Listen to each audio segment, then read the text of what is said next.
Dumating na sa tanggapan ng Independent Commission for Infrastructure o ICI sina Budget Secretary Amenaa Pangandaman at dating House Speaker Martin Romualdez. At para nga sa iba pang detalye, nasa linya ng telepono si Gerard de la Peña. Gerard, ano bang mga pinag-uusapan dyan ngayong araw?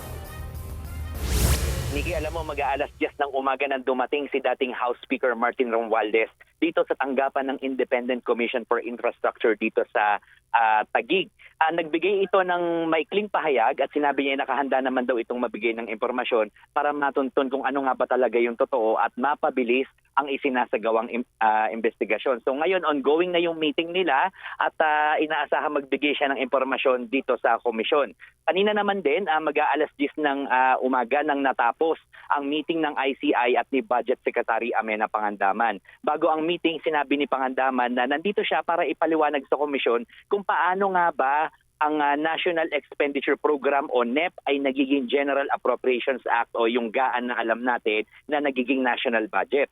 Sabi ni Pangandaman, hindi na hawak ng DBM ang budget kapag nasa lehislatura na ito, kaya hindi na nito kontrolado kung meron mang mga insertions o pagsisingit ng mga items sa budget dahil nasa pagitan na ito ng mga ahensya at ng mga mababatas. Pero para raw masiguro na nagagastos ng tama ang budget, dapat daw ay tingnan ito ng maayos ng Commission on Audit. At pero sa susunod daw, dapat daw siguro maging mas mabusisi ang mga namumuno sa ahensya pagdating sa mga proyektong isinusumite ng mga nasa ibaba. Dapat din daw ay planuhin ito ng maayos. So sinasabi kanina ni Pangandaman, medyo limitado yung magagawa nila kung ano nga ba yung mga dapat baguhin dun sa mga proseso nila para maiwasan itong mga insertions na nakita natin. Pero sinasabi niya maganda yung mga naging changes ngayon, particular na yung pag-live ng mga budget deliberations at sana raw hanggang sa bicameral conference ay maging live ito para makita ng mga mamamayan kung ano yung nangyayaring deliberation. Yan muna ang latest dito, Nikki. Balik sa'yo. Yan ang Express Report ni Gerard de la Peña mula sa ICI sa Taguig.